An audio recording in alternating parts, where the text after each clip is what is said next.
ଅରଡ଼ାପାଳ ଖେଳ ପଡ଼ିଆରେ ଜଙ୍ଗଲ ନିଆଁ ପ୍ରତିରୋଧ ସଚେତନତା ଶିବିର ଅନୁଷ୍ଠିତ। ବନ ସୁରକ୍ଷା ପାଇଁ ଶପଥ ନେଲେ ଅଞ୍ଚଳବାସୀ।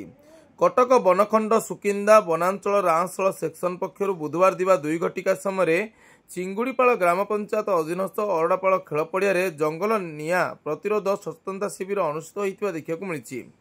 ବନପାଳ ରାମ ତିରିଆଙ୍କ ପୌରୋହିତ୍ୟରେ ଅନୁଷ୍ଠିତ ଏହି ଶିବିରରେ ସହକାରୀ ବନ ସଂରକ୍ଷକ ଏସିଏଫ୍ ଅନିଲ ରାୟ ମୁଖ୍ୟ ଅତିଥି ଭାବେ ଯୋଗ ଦେଇଥିବା ବେଳେ ଓଏମସି ଜଙ୍ଗଲ ଓ ପରିବେଶ ଉପମହାପ୍ରବନ୍ଧକ ଜିତେନ୍ଦ୍ର କୁମାର ସାହୁ, କଟକ ଜିଲ୍ଲା ବନ୍ୟପ୍ରାଣୀ ତତ୍ତ୍ୱାବଧାରକ ସୁରେଶ ଚନ୍ଦ୍ର ତ୍ରିପାଠୀ, ସାମ୍ବାଦିକ ରବିନାରାୟଣ କର, ସରପଞ୍ଚ ଅଞ୍ଜଳି ଦେହୁରୀ, ଅବସରପ୍ରାପ୍ତ ପ୍ରଧାନ ଶିକ୍ଷକ ବେଣୁଧର ମହାନ୍ତ, ସୁକିନ୍ଦା ବନପାଳ ମନୋରମା ହୋତା, ପାଟପୁର ବିଟ୍ ବନପାଳ ନବକୁମାର ବେହେରା ସମ୍ମାନିତ ଅତିଥି ଭାବେ ଯୋଗଦେଇ ଜଙ୍ଗଲ ନିଆଁର କାରଣ ଓ ଏହାର ପ୍ରତିରୋଧ ଦିଗରେ ବିଶେଷ ଆଲୋଚନା କରିଥିଲେ। ସ୍ଥାନୀୟ ବନ ସୁରକ୍ଷା ସମିତି ଭିଏସ୍ଏସ୍ ସଦସ୍ୟଙ୍କ ସମେତ ନଗଡ଼ା, ଗୁହିଆଶାଳ, ତୁମୁଣି, ଅସଜର, ଦେଓଗାଁ, କୁମୁଡ଼ିବାହାଳି, କଙ୍କଡ଼ାଗୋଡ଼ି, ପାଟଣା, ବାଘୁଆସାହି ଗାଁର 200ରୁ ଅଧିକ ସ୍ଥାନୀୟ ଆଦିବାସୀ ଉପସ୍ଥିତ ଥିଲେ।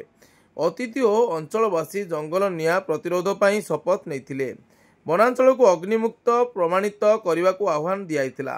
ବନରକ୍ଷୀ ଗୌରାଙ୍ଗ ଜାରିକା, ଦେବାଶିଷ ଦାସ, ସୋନାଲି ମାଝୀ ଓ ରଞ୍ଜନ ମହାପାତ୍ର ସହଯୋଗ କରିଥିବା ଦେଖିବାକୁ ମିଳିଥିଲା।